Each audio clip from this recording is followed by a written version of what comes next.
ចាសស្ដីបងប្អូនអរគ្នាថ្ងៃនេះខ្ញុំចង់បង្ហាញពី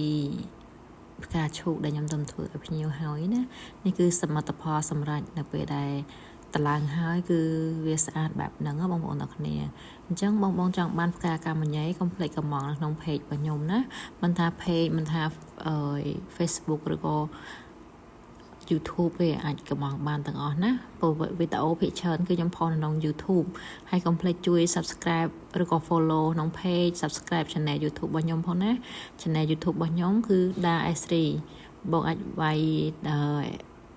Da S3 168ទៅចេញហើយវីដេអូភាគច្រើនខ្ញុំផុសធ្វើនៅក្នុង YouTube ផុសក្នុង YouTube អញ្ចឹងណាបងប្អូនទាំងគ្នាយូរខ្ញុំផុសនៅក្នុង Facebook មួយទេហើយនេះគឺដល់វគ្គតឡើងជូនភ្ញៀវហើយផ្កាឈូកនេះគឺធំខ្លាំងមែនតើជាធម្មតាគឺខ្ញុំធ្វើផ្កាឈូករៀងតូចដែរទេមកល្មមអញ្ចឹងណាតែលើកនេះខ្ញុំធ្វើផ្កាឈូកធំធ្វើជាពិសេសសម្រាប់ភ្ញៀវរបស់ខ្ញុំអញ្ចឹងណាហើយផ្កាឈូកធំនេះខណៈធ្វើមួយដុំមួយហ្នឹងគឺអស់កាមញ៉ៃចិត្តមួយដុំហើយយើងចាប់តាមតឡើងផ្កាផ្សេងយើងសោកមើលផ្កាពេលយើងតឡើងហ្នឹងគឺយើងតឡើងមើលថាត្រូវដាក់របៀបម៉េចអញ្ចឹងណាដើម្បីស្អាតណាយើងលើវាសិនទៅបើសិនជាយើងគិតថាប៉ុណ្ណឹងវាសមហើយអញ្ចឹងយើងអាចបាញ់កៅបានដើម្បីឲ្យជាប់កុំឲ្យវាលបូនអញ្ចឹងណាហើយនោះគឺប្រភេទផ្កាស្លឹកឈូកដែលធម្មតាគឺទូចល្មមទេដល់ពេលនេះគឺធំខ្លាំងអញ្ចឹងភ្ញៀវគាត់កំងមានពណ៌សលេងនឹងពណ៌ឈូកអញ្ចឹងខ្ញុំសោកវាសិនសោកឲ្យដកហ្នឹងបងប្អូនកុំឆ្ងល់ខ្លាចបងប្អូនឆ្ងល់ថាអូមិនក៏សោកឲ្យដកហ្នឹងគឺខ្ញុំចង់ប្រាប់បងប្អូនថាយើងឡូមើលសិនធម្មតាទៅវាស្អាតធម្មតាទៅវាស័ក្តិសមពេលដែលយើងធ្វើយើងគិតថាវាស្អាតវាស័ក្តិសមហើយយើងចាប់ដាក់បាញ់កៅទៅយើងសោកឡើងហ្នឹងទៅកពស់ធម្មតាដែលយើងចង់បានទៅគឺវាបានហើយអញ្ចឹងបងប្អូនឆ្ងល់ថាមិនបានធ្វើទៅដាក់ទៅជាប់ដកអត់បានអីអញ្ចឹងគឺយើងបាញ់កៅវាដើម្បីវាជាប់ព្រោះយើងធ្វើទៅយកទៅដាក់តាំងផ្ញើភ្ញៀវតាមខេត្តអីកុំឲ្យវាលបោតកុំឲ្យវាអីអញ្ចឹងណាអញ្ចឹង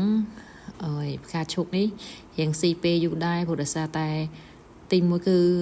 វាចេញចប់ច្រើនវាពិបាកធ្វើដែរអញ្ចឹងណាតែចំពោះខ្ញុំដូចជាមិនពិបាក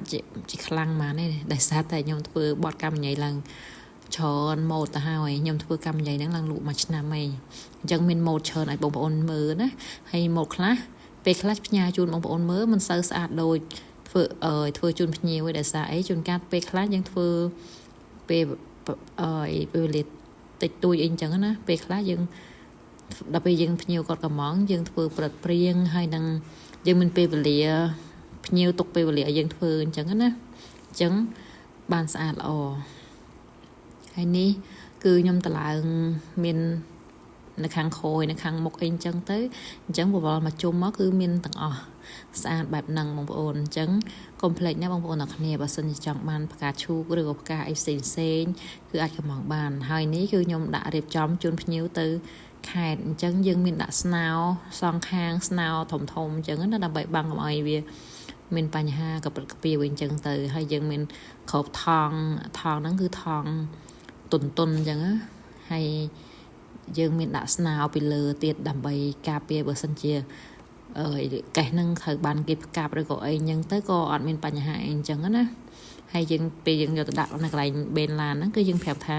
កុំឲ្យផ្កាប់កុំឲ្យបោះអីអញ្ចឹងទៅភ្ញៀវគេធ្វើតាមហ្នឹងឯងអរគុណ